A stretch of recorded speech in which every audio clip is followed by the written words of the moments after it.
Vote चोरी का मुद्दा खबरों से गायब कर दिया गया है।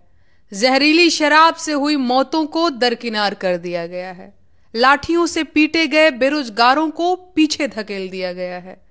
अस्पताल के बाहर बिना इलाज के मर चुकी लड़की के बारे में किसी को कोई बात नहीं करनी और पलायन को अपना नसीब मान चुके बिहारवासी छठ की तैयारियों में जोर शोर से जुट गए हैं। बिहार चुनाव जोर पकड़ चुका है और बिहार के अपने जरूरी मुद्दे चर्चा से बाहर ठेल दिए गए हैं।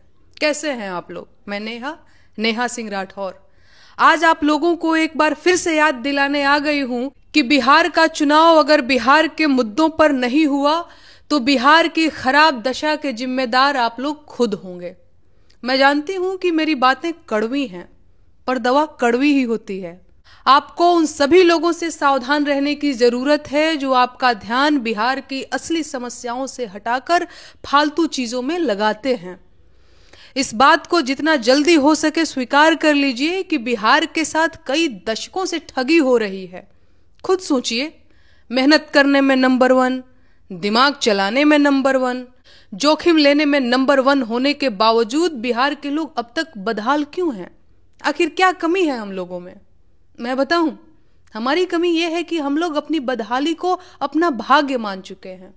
हमारी कमी यह है कि हम सवाल पूछना भूल चुके हैं। हमारी कमी यह है कि जिन सरकारों का काम हमारी सेवा करना है उन्हें हम अपना मालिक मान चुके हैं। और हमारी सबसे बड़ी कमी यह है कि हम अपनी कमियां स्वीकार नहीं करते। और जब तक हम अपनी कमियों और अपनी बदहाली को स्वीकार नहीं करेंगे हम इसमें कोई सुधार नहीं कर पाएंगे। क्या मोदी जी की मां को गाली दिया जाना बिहार की बेरोजगारी से बड़ी समस्या है? क्या किसी भोजपुरी गायक के परिवार का झगड़ा पलायन से बड़ा मुद्दा है? क्या किसी भजन गायिका का चुनाव लड़ना टूटते पुलों और जहरीली शराब की समस्या से बड़ी खबर है? बिहार में बढ़ते अपराध, बर्बाद हो चुकी स्वास्थ्य व्यवस्था और मिट्टी में मिल चुकी शिक्षा व्यवस्था पर किसी को क्यों नहीं बात करनी है भाई? क्या इसके लिए कोई दूसरा समय आएगा? कोई दूसरा चुनाव होगा क्या? अरे यही समय है, अपनी समस्याओं की बात कर लीजिए, सरकार के कामों का हिसाब ले लीजिए और फिर पूछिए नेताजी से कि आपको वोट क्यों दें।